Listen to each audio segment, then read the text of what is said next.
कल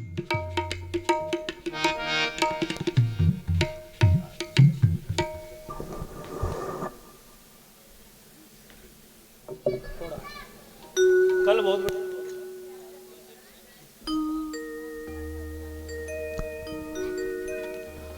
हो ललाट पटले वक्षस्थले कौस्तुभं नासाग्रे वरमौक्तिकं करतले वेणुकरे लचूडामणि श्रीमद्भागवताख्योऽयं प्रत्यक्षः कृष्ण एव हि स्वीकृतोऽसि मया नाथोपचारेण पूजनं पादैः पाद्यं हस्तयोः अर्घ्यं मुखे आचमनीयं सर्वाङ्गे स्नानीयं च जलं समर्पयामि सर्वोपचारार्थे गन्धाक्षतपुष्पाणि समर्पयामि पुष्पमालाम् ॐ ओह्रीः प्रतिमोदध्वं पुष्पवतीः माल्यादीनि सुगन्धीनि मालित्यादीनि वै प्रभो मया हृतानि पुष्पाणि पूजार्थं प्रतिगृह्यताम्। पुष्पयामि नैवेद्यान्ते आचमनीयं जलं समर्पयामि द्रव्यदक्षिणां हिरण्यगर्भः समवर्तदाग्रे भूतस्य जातः पतिरेकयासीत् शादाधारं पृथिवीं मां कस्मै देवाय हविखाभ्यधेमा। मीट कम कर दो। शुकरूप प्रबोधज्ञ सर्वशास्त्र विशारद एतत्कथा प्रकाशय विष्णुरूपाय व्यासरो नमः। हरार्दिक्यम्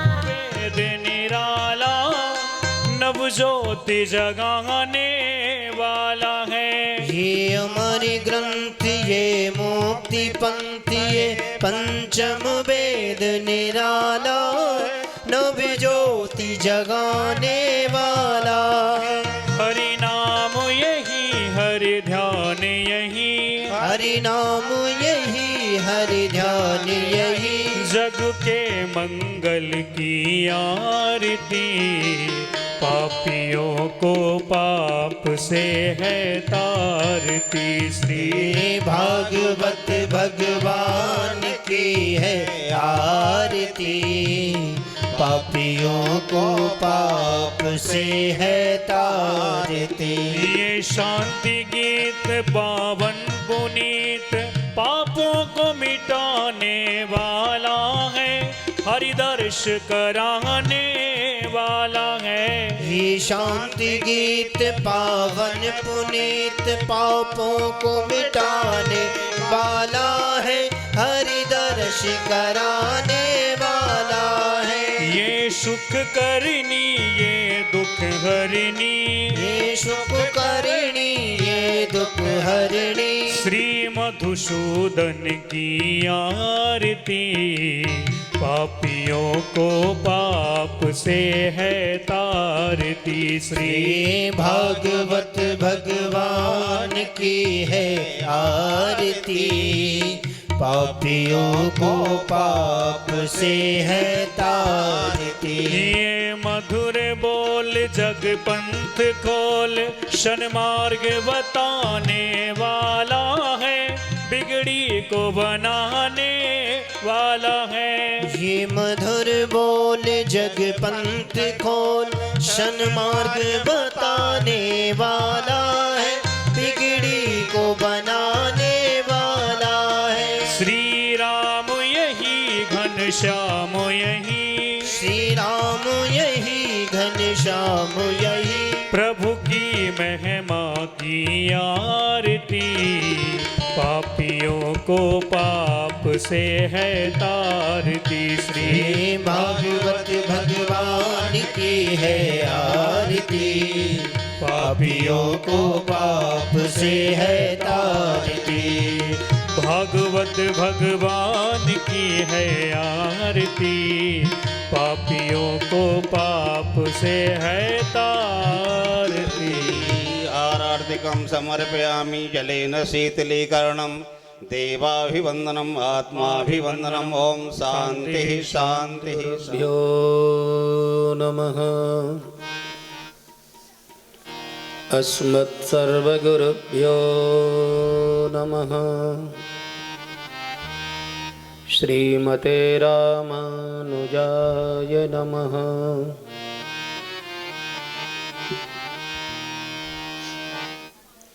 अनन्ताचार्यकृपया वेदान्तद्वयपारगम् रामकृष्णाङ्घ्रिसद्भक्तं विश्वक्सेन मुनिं भजे।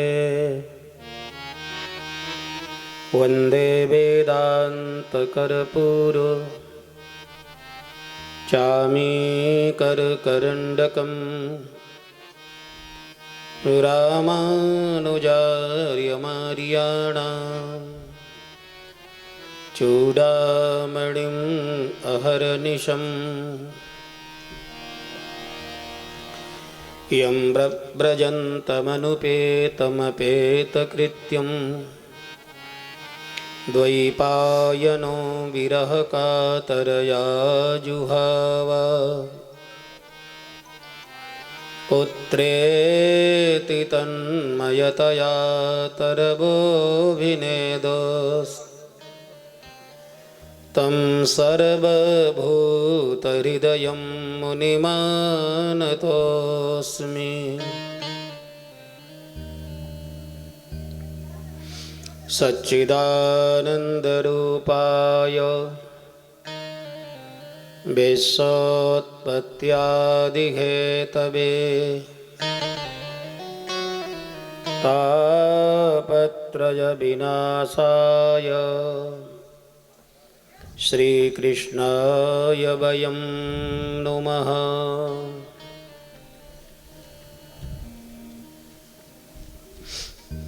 नमः परस्मै पुरुषाय भूयसे सदोद्भवस्थाननिरोधलीलया गृहीतशक्ते कृतयाय देहिनाम् अन्तर्भवायानुपलक्ष्य वर्त्मने। यत्कीर्तनं यत्स्मरणं यदीक्षणं यद्वन्दनं यश्रवणं यदर्हणं लोकस्य सद्यो विधुनोति कल्मषम् तस्मै सुभद्रस्रवसे नमो नमः। तपस्विनो दानपरयशस्विनो मनस्विनो मन्त्रविदः सुमङ्गलाः क्षेमं न विन्दन्ति विना यदर्पणम् तस्मै सुभद्रस्रवसे नमो नमः। किरातहूडान्ध्रपुलिन्दपुल्कषा आभीरकङ्कायवनाखसादयः येन्ने च पापा यदुपाश्रयाश्रयाः शुध्यन्ति तस्मै प्रभविष्णवे नमः। यदङ्घ्रिभिध्यानसमाधिधौतया धियानुपश्यन्ति हि तत्त्वमात्मनः वदन्ति चैतत्कवयो यथारुचं समे मुकुन्दो भगवान् प्रसीदताम् भूतैर्महद्भिर्यजिमाः पुरो विभुर् निर्मायसेते यदमूषपुरुषः भुङ्क्ते गुणान् षोडश षोडशात्मकः सोऽलङ्कृशिष्टो भगवान् वचांसि मे।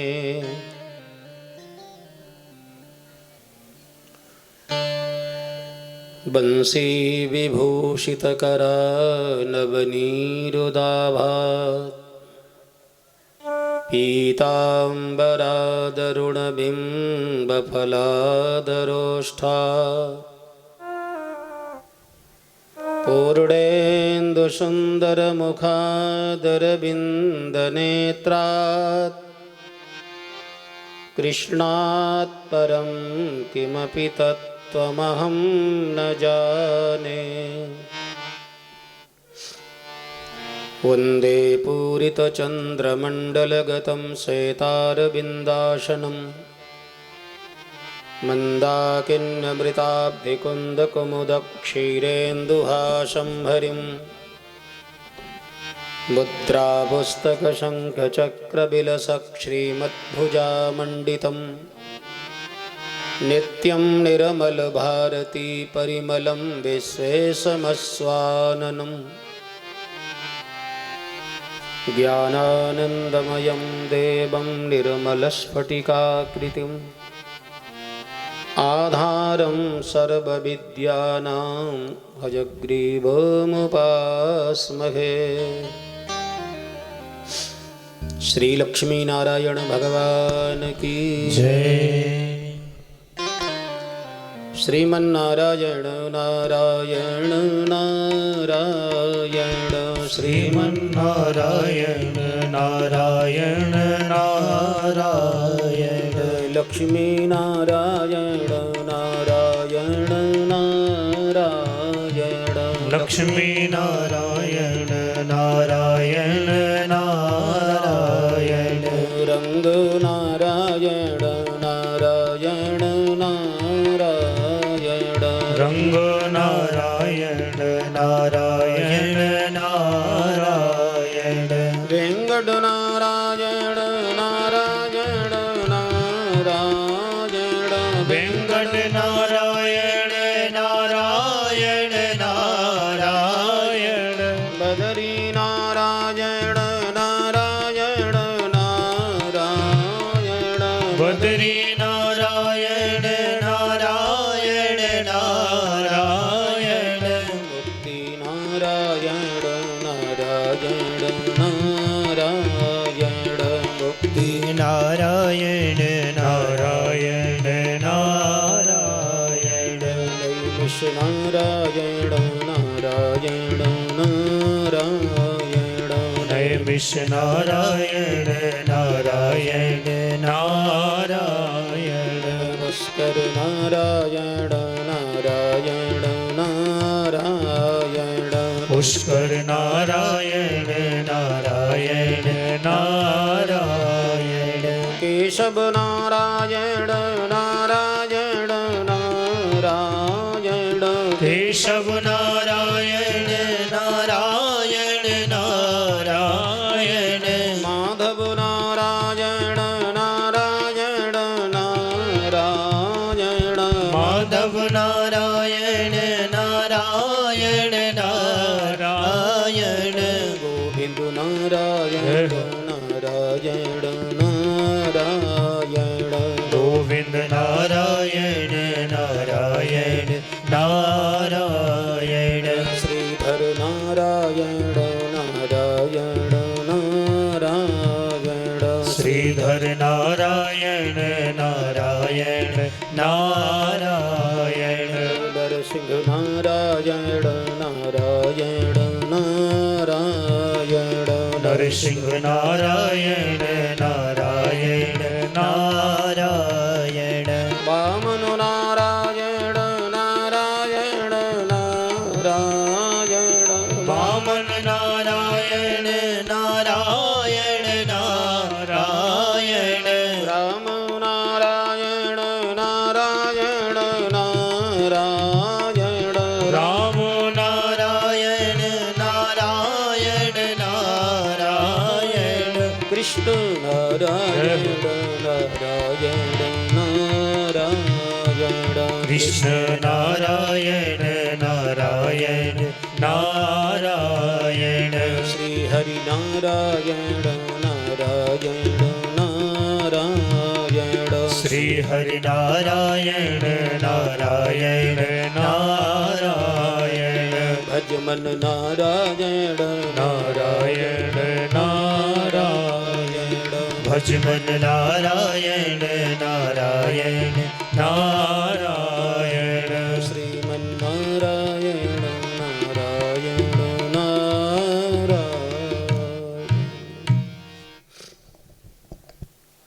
श्री लक्ष्मी नारायण भगवान की जय श्री राधा कृष्ण चंद्र भगवान की जय श्री सीतारामचंद्र भगवान की जय श्रीमद्भागवत महापुराण की जय व्यास जी महाराज की जय श्री सुखदेव जी महाराज की जय श्री भाष्यकार भगवान की जय सद्गुरुदेव की जय श्री वृंदावन बिहारी लाल की जय श्री अवध बिहारी भगवान की जय जय जय श्री राधेश्याम। पूज्यपाद जगतगुरु श्री स्वामी जी महाराज की जय पूज्यपाद जगतगुरु श्री स्वामी जी महाराज की जय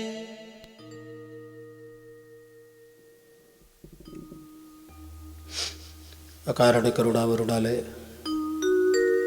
सर्वेश्वर भगवान श्रीमन्नारायण के परम अनुग्रह से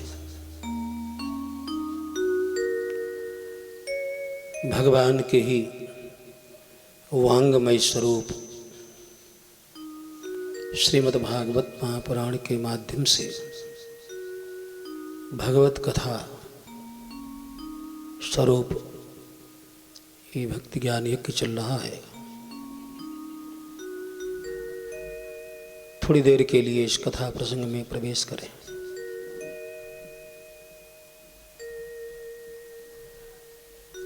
श्रीमद्भागवत के श्रोता हैं परीक्षित, वक्ता हैं सुखदेव जी महाराज। वैसे तो कई वक्ता कई श्रोता हैं, लेकिन सबसे श्रेष्ठ वक्ता और श्रोता जो हैं वो यही दो हैं।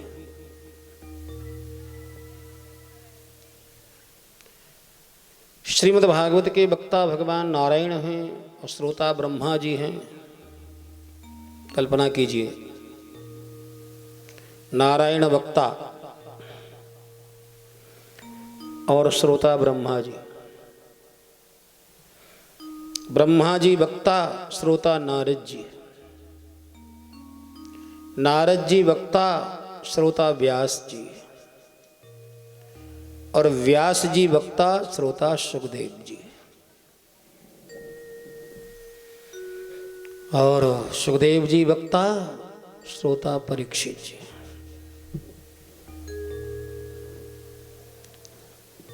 यही दो श्रोता और वक्ता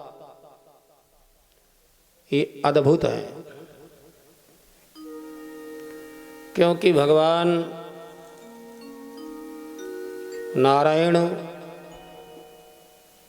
परब्रह्म है, परमात्मा है। बेटा बैठ जाओ।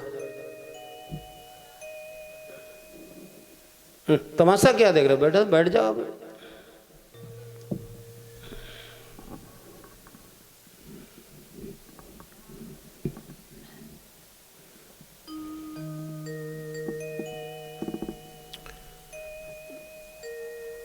लेकिन भगवान नारायण को भी अनंत कोटि ब्रह्मांडों की चिंता है। अब ब्रह्मा जी को भी अपनी ड्यूटी की चिंता है। बहुत जिम्मेदारियों को संभालते हुए ये दोनों महापुरुष एक कथा कर रहा है, एक सुन रहा है। इधर ब्रह्मा जी वक्ता हैं तो ब्रह्मा जी को तो भाई प्रपंच की चिंता है ही, और नारद जी श्रोता हैं तो नारद जी को अपनी कम दुनिया की ज़्यादा चिंता है। और इधर नारद जी यदि वक्ता हैं तो नारद जी तो हैं, इधर व्यास जी महाराज को भी टेंशन है, दुनिया का क्या होगा, दुनिया का क्या होगा। इसलिए सब उच्च कोटि के होते हुए, अद्भुत होते हुए, फिर भी सुखदेव जी और परीक्षित जैसे वक्ता और श्रोता नहीं, क्योंकि सुखदेव जी को भी किसी की चिंता नहीं है, केवल एक भगवान के चरणों को छोड़ करके दुनिया से कोई वास्ता ही नहीं। और परीक्षित जो हैं, परीक्षित दुनिया का स्वाद ले चुके हैं, कोई रस नहीं आया, कोई मजा नहीं, वो भी दुनिया से दुखी होकर के, परेशान होकर के दुनिया से छूटने के लिए बैठे। क्या बात, दोनों अद्भुत हैं। इसीलिए भगवान नारायण ने कथा सुनाई, भगवान नारायण ने ब्रह्मा को भगवान नारायण ने सुनाया, ब्रह्मा ने सुना, किसी का मोक्ष नहीं हुआ कहीं।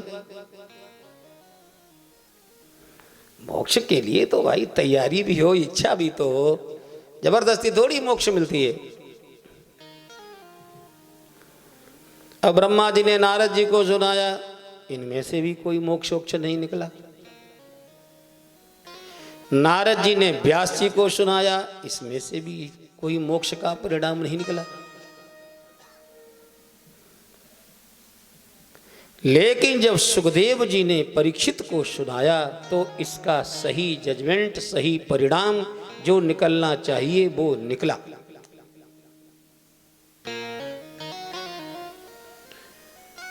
क्योंकि सुखदेव जी मोक्ष देने वाले हैं, दिलाने वाले हैं, और परीक्षित के लिए, परीक्षित के सामने मोक्ष के सिवाय और कोई विकल्प नहीं है। नान्यः पंथा। दूसरे स्कंद में आता है कि सुखदेव जी महाराज ने परीक्षित को टटोला है परीक्षित। राजन क्या चाहते हो? लेकिन परीक्षित महाराज अडिग बने रहे, विचलित नहीं हुए। पर ब्रह्म के सिवाय, मोक्ष के सिवाय, आत्मकल्याण के सिवाय परीक्षित ने कुछ भी वर्ण नहीं किया।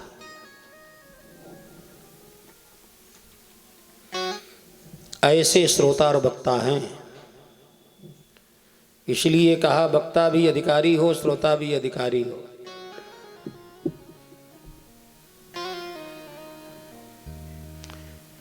वक्ता भी महाभागवत है, श्रोता भी महाभागवत है।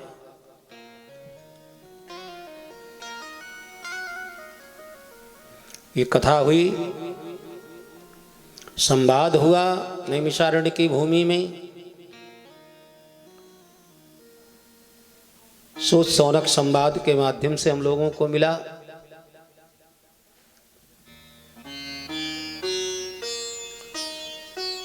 कल जो कथा चल रही थी उस कथा के आगे का प्रसंग है कि भगवान श्री कृष्ण भी अपनी लीला का स्मरण करके चले गए थे। महाभारत युद्ध के बाद युधिष्ठिर आदि सारे पांडव परीक्षित का पालन पोषण कर रहे थे। परीक्षित भी जवान हो गए, उनका विवाह विवाह हो गया। पांडव बड़े सुखी हैं। लेकिन भगवान श्री कृष्ण परमधाम को चले गए। कथा तो बड़ी है।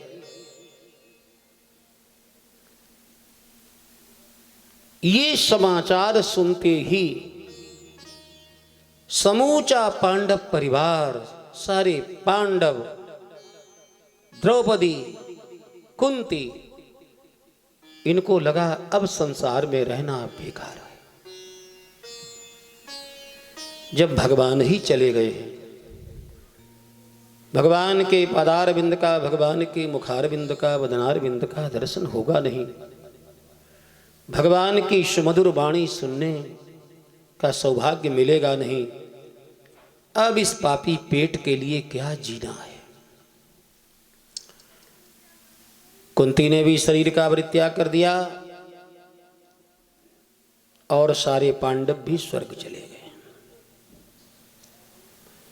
भगवान के वियोग में, कृष्ण के वियोग में। भगवान कृष्ण के वियोग में भारत का एक सम्राट, पूरा परिवार अपनी जीवन लीलाओं को समाप्त कर देता है। बेटे गए, भाई गए, संबंधी गए, नाते रिश्तेदार संबंधी गए, राज्य गया था, भिखारी बन गए थे, दुर्गति में कोई कमी नहीं रही थी पांडवों के जीवन में। लेकिन इन्होंने ये कभी नहीं सोचा कि मुझे अब रहना नहीं है, मर जाना चाहिए। सब झेल लिए। महाभारत के युद्ध में जो नुकसान हुआ कोई साधारण नुकसान हुआ है, लेकिन सहन कर लिया इन सब ने। लेकिन भगवान चले गए, इस घाटे को ये परिवार बर्दाश्त नहीं कर पाया।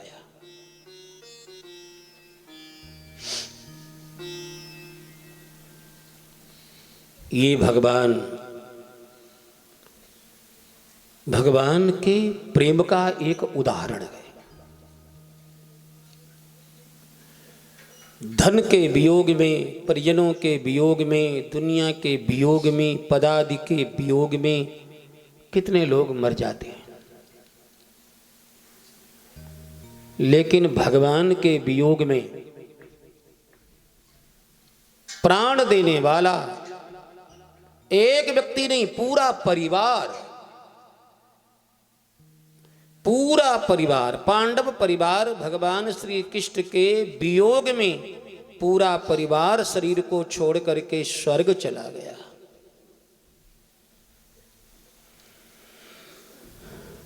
दशरथ जी अकेले गए थे, अमर कीर्ति हो गई उनकी। लेकिन दशरथ जी भगवान के वियोग में नहीं गए थे। दशरथ जी ने जो शरीर छोड़ा वो भगवान के वियोग में शरीर नहीं छोड़ा था। वो अपने लाडले बेटे, होनहार, योग्य,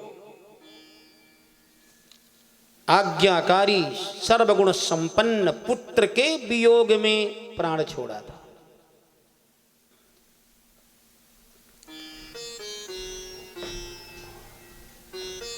इसलिए महाराज दशरथ के जीवन में प्रेम था, भक्ति थी, प्रेम था, लेकिन मोह भी था। भगवान के प्रति था, इसलिए अद्भुत है वो, इसमें कोई दो राय नहीं। लेकिन भगवान के प्रति वो भगवत बुद्धि नहीं थी। वो भगवान को अपना बेटा मानते थे, पुत्र मानते थे।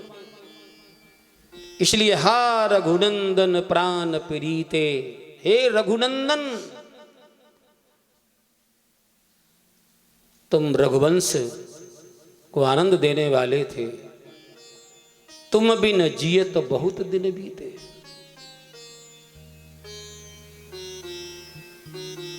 लेकिन पांडवों के हृदय में जैसा मोह होता है लोगों के मन में, धन के प्रति, पुत्र के प्रति, परिवार के प्रति, दुनियादारी के प्रति मोह ही तो है। और मोह सकल व्याधिन कर मूला, मोह प्रेम नहीं होता है। प्रेम जैसा लगता है, लेकिन प्रेम और मोह में बहुत अंतर है। मोह स्वार्थ के लिए होता है, प्रेम समर्पण के लिए होता है।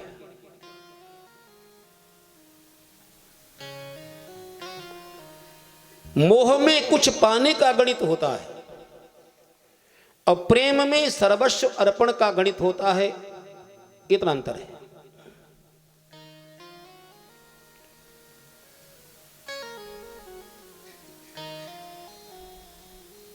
कुंती, द्रौपदी, ये सारे पांडव भगवान श्री कृष्ण के प्रति प्रेम करते हैं।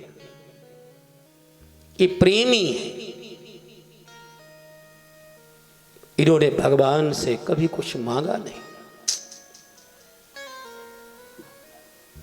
कभी नहीं मांगा,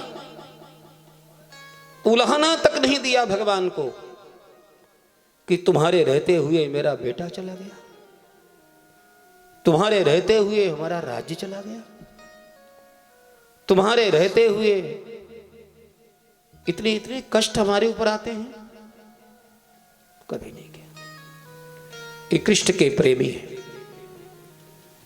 इसीलिए प्रियतम, प्राणनाथ, सर्वेश्वर भगवान श्री कृष्ण के वियोग में पूरा पांडव परिवार स्वर्ग चला गया। परीक्षित राजा हुए, अपने को संभाला, गांव में जाते हैं, गांव वाले लोग परीक्षित का अभिनंदन करते हैं, स्वागत करते हैं, सत्कार करते हैं। परीक्षित कहते हैं, भाइयों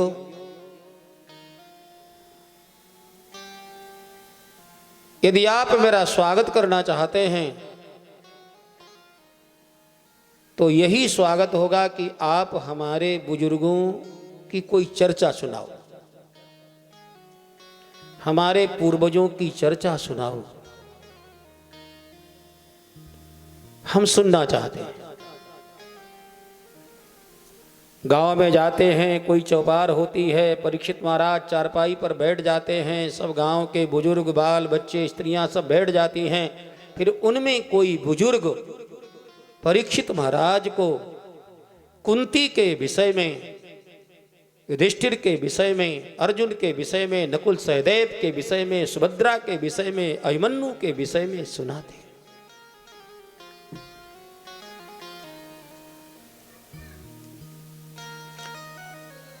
उनके पराक्रमों की चर्चा कम करते हैं, लेकिन बुजुर्ग कहते हैं धन्य है परीक्षित महाराज, आप कितने भाग्यशाली हैं, आपके कुल खानदान में अद्भुत भक्त हुए हैं।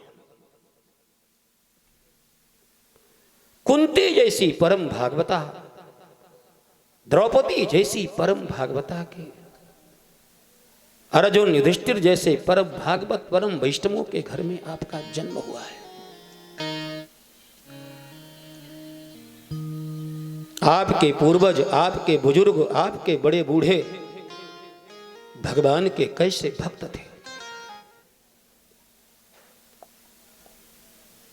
भक्ति तो कहा गया अप्रतिहता भक्तिरप्रतिहता, अप्रतिहता भक्ति होनी चाहिए। एक होती प्रतिहता भक्ति और एक अप्रतिहता भक्ति। प्रतिहता भक्ति वो है जो अनुकूलता में होती है, लाभ में होती है, फायदे में होती है, सुख में होती है। हाँ, भगवान ने मकान बनवा दिया, भगवान ने पढ़ाई लिखाई करा दी, भगवान ने शादी विवाह करा दिए, भगवान ने परिवार दे दिया, भगवान ने धंधा दे दिया, भगवान ने रुपया पैसा दे दिया, भगवान ने इज्जत प्रतिष्ठा दे दी। वाह धन्य है ठाकुर, क्या तेरी कृपा है। चलो 2 बाला और ज्यादा फेर लेते हैं। ये भी भक्ति है, बढ़िया बात है, अच्छी बात है, होना चाहिए। हमें जो कुछ मिला है हम दिल से भगवान को धन्यवाद दें कि तेरी कृपा से मिला है। यहां तक तो ठीक है, लेकिन याद रखना संसार में जो मिला है वो जाने के लिए मिला है। संसार में जो कुछ हमें मिला है वो खोने के लिए मिला है। संसार में जो भी संयोग हुआ है वो वियोग होने के लिए हुआ है। संसार में जो भी संबंध बने हैं वो विच्छेद के लिए बने हैं। तो विच्छेद होगा, वियोग होगा, वस्तु जाएगी, रात के बाद दिन, दिन के बाद रात आएगी। जब ये अपोजिट गतिविधि चल रही हो तब लोग माला आला फेंक देते हैं। अब तुम्हारी भक्ति नहीं, अब तुम्हारे रहते हुए ये सब हो रहा है। यही है प्रतिहता भक्ति। भक्ति अप्रतिहता होनी चाहिए कि चाहे सुख हो, चाहे दुख हो, चाहे लाभ हो, चाहे हानि हो, चाहे जो परिस्थिति हो, भगवान की भक्ति बढ़ती जाए, बढ़ती जाए, बढ़ती जाए। मीरा कहती हैं दिन दिन बढ़त सवायो। मीरा की जगह पर और कोई होता तो माला झोली झंडा फेंक देता। अब बहुत हो गया, अब हमारे बस की बात नहीं है। गिरधर गोपाल तुम जानो, तुम्हारा काम जाने, अब इतना सहन नहीं कर पाऊंगी। लेकिन दिन दिन बढ़त सवायो। भक्ति जो होती है अप्रतिहता भक्ति नित्य प्रति बढ़ती है। अनुदिन वर्धमानम अविच्छिन्नम, अनुदिन बढ़ती है, दिन प्रतिदिन बढ़ती है, बढ़ती है, बढ़ती है। अप्रतिहता भक्ति में कभी पूर्णमासी आती ही नहीं है। पूर्णमासी नहीं आती, पूर्णिमा का चंद्रमा कभी होता ही नहीं है। पूरे जीवन भर भक्त भक्ति करता रहता है, करता रहता है, बढ़ती रहती, बढ़ती रहती, बढ़ती रहती, लेकिन उसको लगता है अभी तो मैं इसी किनारे पर हूं। क्योंकि जिस दिन पूर्णिमा हो गई, पूर्णमासी आई, तो समझ लो अब दूसरे दिन से घटना शुरू हो जाएगा। इसलिए भक्ति कभी पूरी नहीं होती है, पूर्ण नहीं होती। ऐसी अप्रतिहता भक्ति भगवान। तो परीक्षित महाराज बड़े आनंदित होते हैं, बड़े प्रसन्न होते हैं। शुचीनाम श्रीमताम गेहे योग भ्रष्टो भी जायते। भगवान की जब कृपा होती है, भगवान जिसका उद्धार करना चाहते हैं, भगवान जिसके गले में अपनी करुणा की, कृपा की परमाला डालना चाहते हैं, भगवान जिसको मनोनीत कर लेते हैं, चयन कर लेते हैं, जिसका उसका जन्म कहाँ होता है? वैष्णवों के घर में, भक्तों के घर में, भागवतों के घर में, जहाँ दादा दादी भी भक्त हैं, माता पिता भी भक्त हैं, चाचा ताई भी भक्त हैं, सब भगवान के भक्त हैं। खेती करते, नौकरी करते, व्यापार करते, धंधा करते, अपने कर्तव्य कर्मों को करते हैं, लेकिन सब भगवान की भक्ति में डूबे हैं, सब भगवान की भक्ति के रंग में रंगे हैं। ऐसे कुल में जिसका जन्म होता है, समझ लो भगवान की वो विशेष कृपा का पात्र है।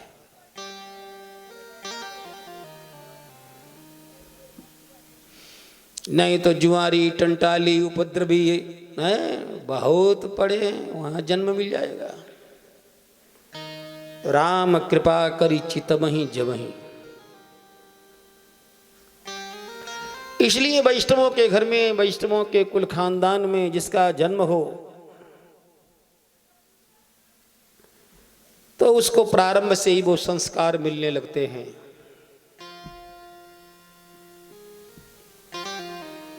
उसकी आंख जब खुलती है तो भगवान के चित्र दिखाई देते हैं। उसके कान जब खुलते हैं तो घर में भगवान की सेवा पूजा की घंटी बजती दिखाई देती है।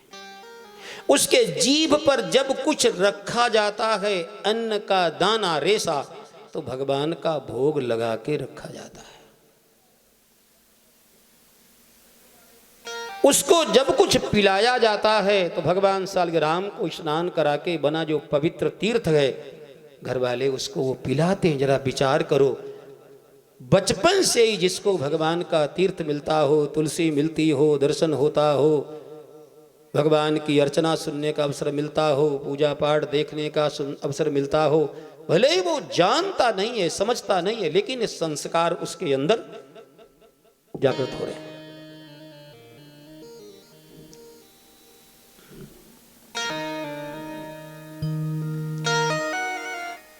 इस दृष्टि से परीक्षित महाराज बड़े भाग्यशाली, बड़ी सुंदर व्यवस्था है। एक दिन परीक्षित जी को ऐसा लगा, लक्षणों को देख करके, हवा बयारी देख करके, माहौल देख करके लगा कि भाई समय बदल रहा है, समय बदल रहा है।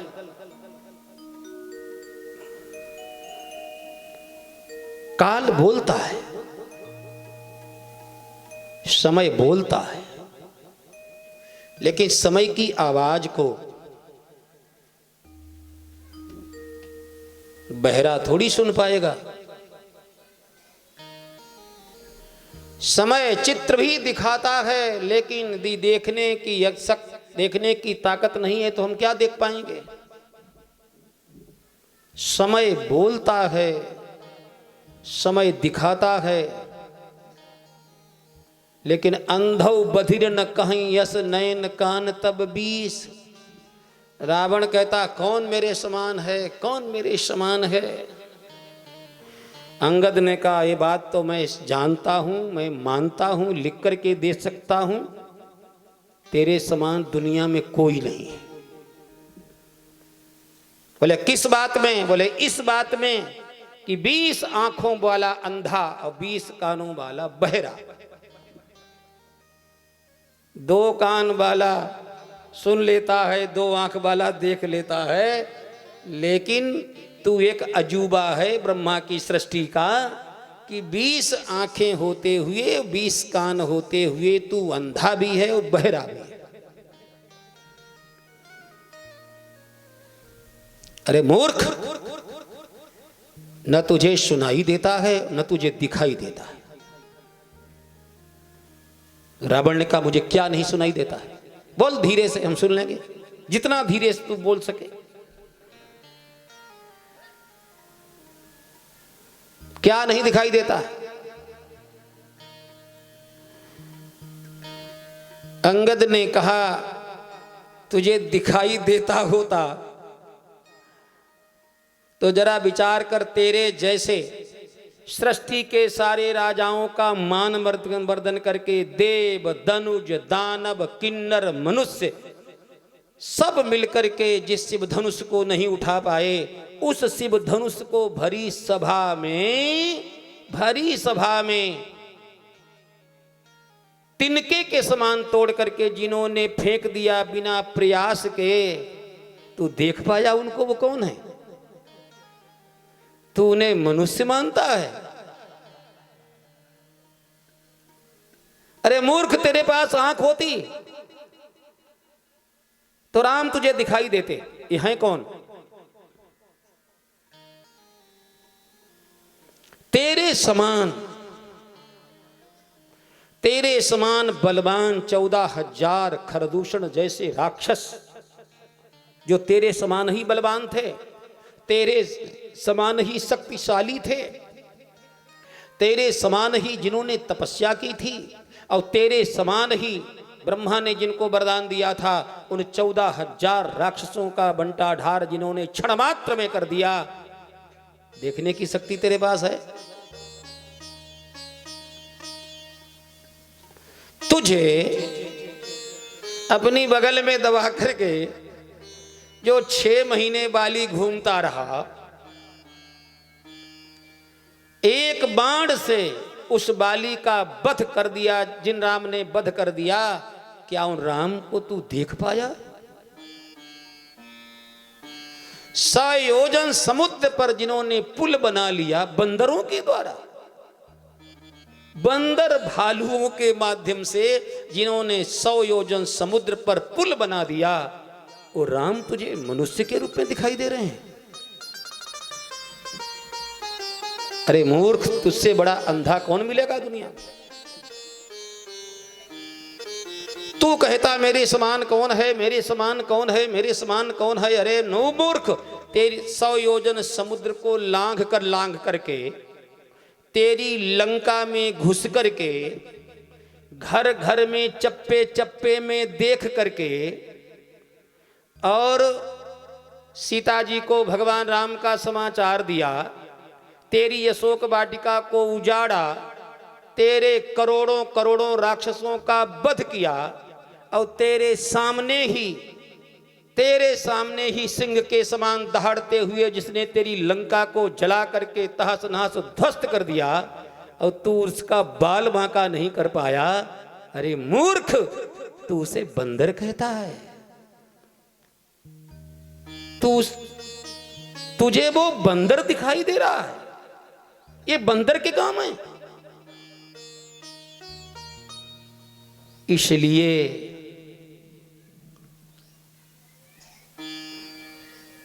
वैसे तो हम लोगों को बहुत कुछ दिखाई देता है, लेकिन जो देखना चाहिए वो नहीं दिखाई देता है। काल बोलता है, काल की वाणी को समझो, सुनो, और काल की आवाज को जो सुनता है उसके अनुसार चलता है, वही संसार में सुखी रहता है।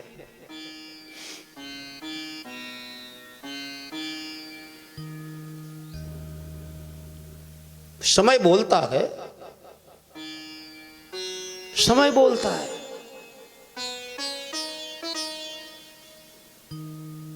समय बोलता है कि देखो सर्दी आ रही है, गर्मी आ रही है, वर्षा आ रही है, ये आ रहा है, ये आ रहा है, ये आ रहा है।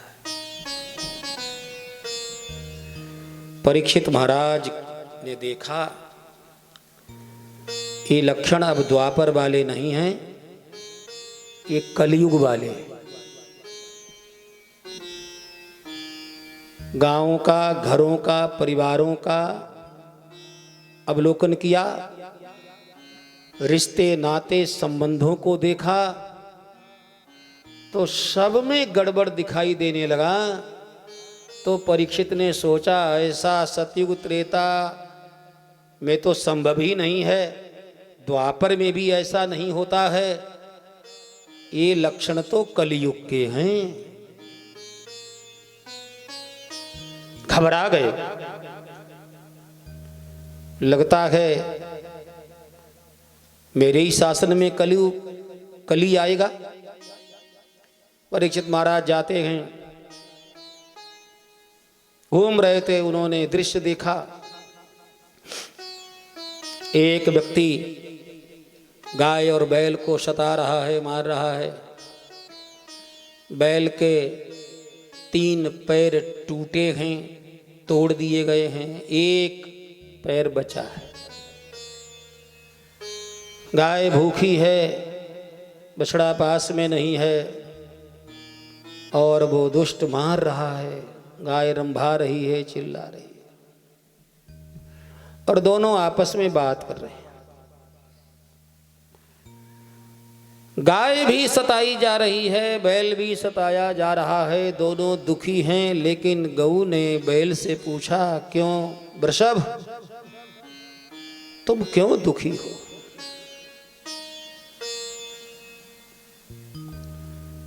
मेरी दशा देख करके तुम दुखी हो या संसार की दशा को देख करके तुम दुखी हो? तुम्हें कौन दुख दे रहा है? तुम्हें कौन सता रहा है?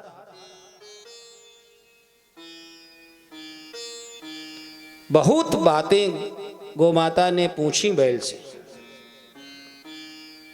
लेकिन जिस बैल की दुर्दशा हो गई थी उसने कहा, हे गोदेवी, मैं किसको बताऊं?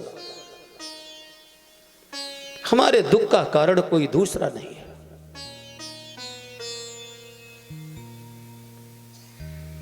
हो सकता है अपने दुख का कारण मैं स्वयं हूं। उस बैल ने किसी को दोष नहीं दिया।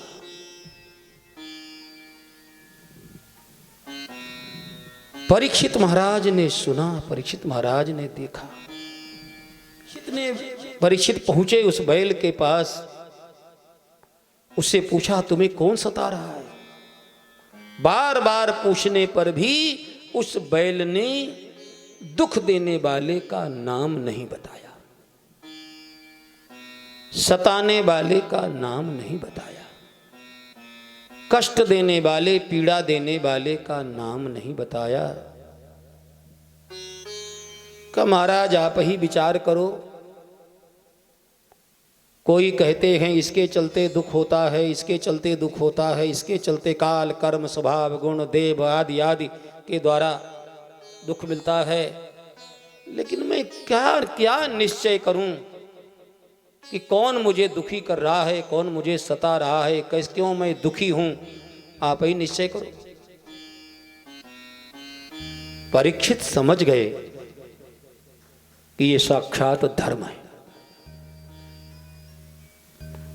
यदि ये धर्म नहीं होते तो सीधे इशारा कर देते, इस व्यक्ति मुझे, ये व्यक्ति मुझे सता रहा है।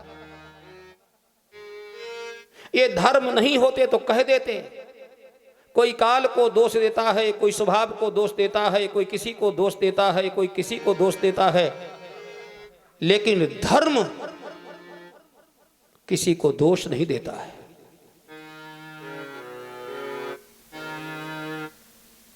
क्योंकि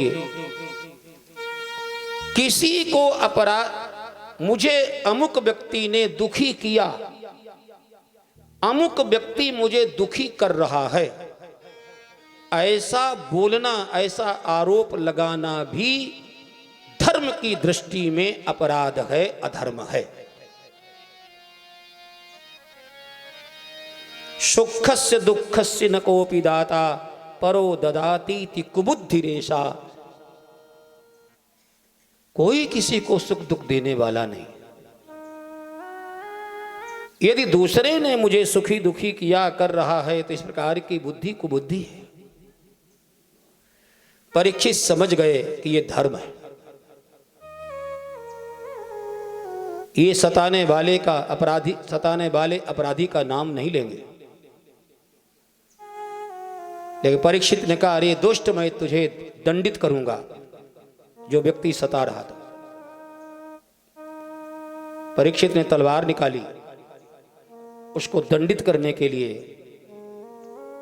चरणों में गिर पड़ा। महाराज रक्षा करो, मैं तुम्हारी शरण में हूं। परीक्षित ने कहा, तुम मेरी शरण में आ गए हो? इतने बड़े दुष्ट होकर के, इतने बड़े अपराधी होकर के तुम गाय को सता रहे हो, बैल को सता रहे हो। और ये कलयुग है। कलयुग माने अधर्म। अधर्म ने सोचा पूरी जनता पर प्रभाव डालना है, सभी को अधर्मी बनाना है, पापी बनाना है।